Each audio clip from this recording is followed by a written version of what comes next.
why don't you just move to Midtown and get it over with? My sweet, sweet Southern sister said those words to me 7 years ago after I came out.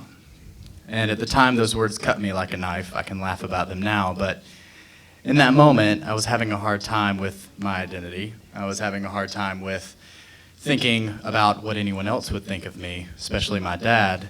And I could never be one of those people. I could never embrace someone who lived in Midtown. They were a little bit too proud of the things that made them different. They were a little too loud. A few too many freak flags, a few too many show tunes, and just a few too many limp wrists. They hadn't chosen the right path, and to me at the time, they were broken. But I was broken too. And in an attempt to fix myself, I underwent a 1.5 years of conversion therapy. When I was 19, I had a fire in my gut, and I decided that I was going to come out to my dad. I want to preface all of this with my dad is an amazing, humble, hardworking man, but he has a bad tendency of sweeping things under the rug if they make him the slightest bit uncomfortable or foreign to him. I gave careful thought to when I was going to break the news to him and decided that a weekly hour-long car trip where he and I were trapped in the car together was going to be the most appropriate time to drop a glitter bomb. I'd worked up my speech, I'd built up the courage, and I was going to tell him this was going to be my moment. Try 1. No. Try 2. Almost. No. Week 3, things got a little bit more interesting. Don't worry, I still chicken shitted out in the car, but I did find myself in an interesting conversation with him later that evening. What do you think about interracial marriage? I asked him. I knew the response. This was a conversation that he and I had had multiple times throughout the years, and he gave the response I knew he would. This was my lead-in. These were my priming questions for me to tell him that I was gay. So then I asked the next obvious question, what do you think about 2 gay men getting married? And he responded, well, I think all gays should have their heads cut off and be thrown in a pit. In that moment, I seriously questioned whether or not he would have answered the question the same way if he knew that his son sitting in front of him was gay. And that fire in my belly that I talked about a second ago went out the window almost as quickly as my composure did. So, in an attempt to not be too obvious, I stood up and excused myself, made it halfway up the stairs and collapsed sobbing. My mom, who had overheard the whole thing, quickly ran up the stairs. And when she laid eyes on me and my snotty nose and face looking like I'd been stung by a hive of bees, she knew that this was different. So I used it as an opportunity to come out to my mom. And I was fair to myself, and I told my mother that I was bisexual. I told her that I had strong sexual urges for women, but I had the slightest teeny tiny little bit deep down within me for the men's too. But it wasn't anything that couldn't be fixed with a little bit of good old-fashioned reparative therapy. I never remember his name, but I'll never forget my first therapist office. Elaborate oil paintings and beautiful Persian rugs, soft lighting and soft music playing in the background. Our first session lasted for about 45 minutes, us just getting to know each other. And about halfway through the session, he pulled out a French press and started to make himself a cup of coffee. And in that moment, I seriously questioned whether I was the only one having a difficult time with my sexuality. I never went back. The second therapist was a bit more cold. His name was Richard. He had those awful pleated billowing khaki pants and those tacky penny loafers. And his cold, sterile office walls were lined with pamphlets with titles such as, "You have a choice," and "You don't have to be gay." And it walked you step by step how to not masturbate and how to not watch porn, as if you need a play-by-play on what not to do. I worked with Richard for about 8 months, and a lot of his advice centered on suppress your sexual urges, abstain from any sexual contact with anyone, and work towards building a relationship with a woman.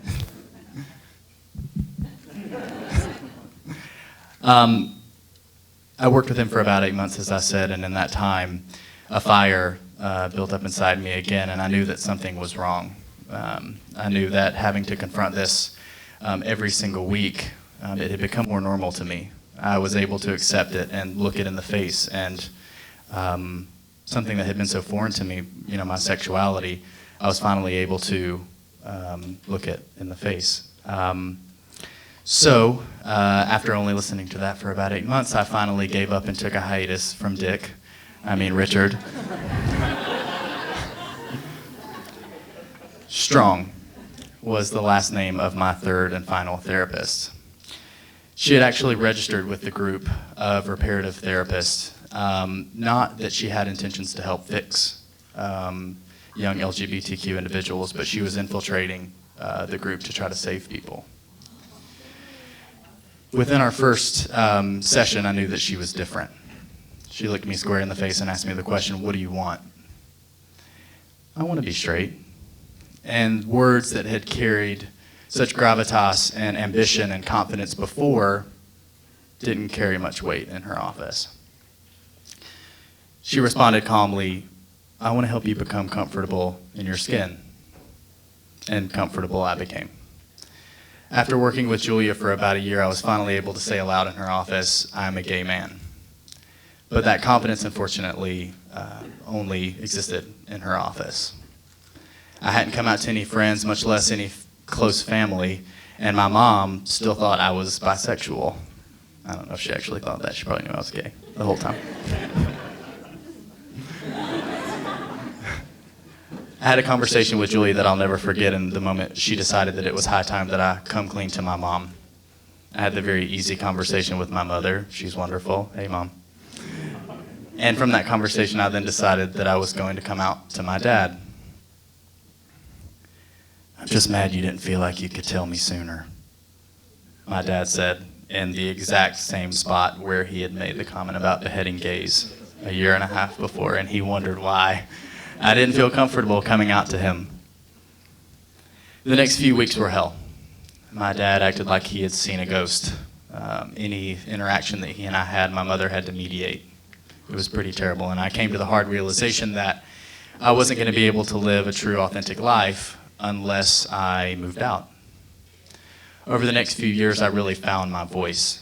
I joined a number of on-campus clubs, I joined an a cappella group, and most importantly, I began to build relationships and friendships stripped of false pretense.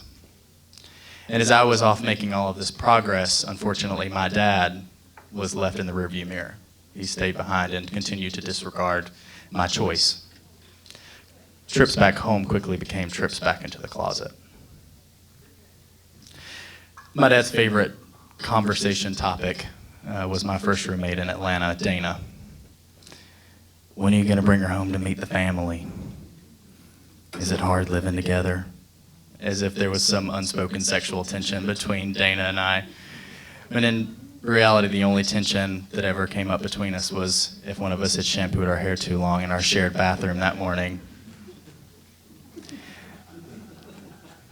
These were the normal questions. I was used to them. But this conversation, this day, my dad took it a step further.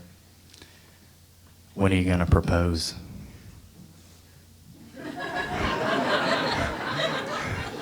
It was a big jump, Dad.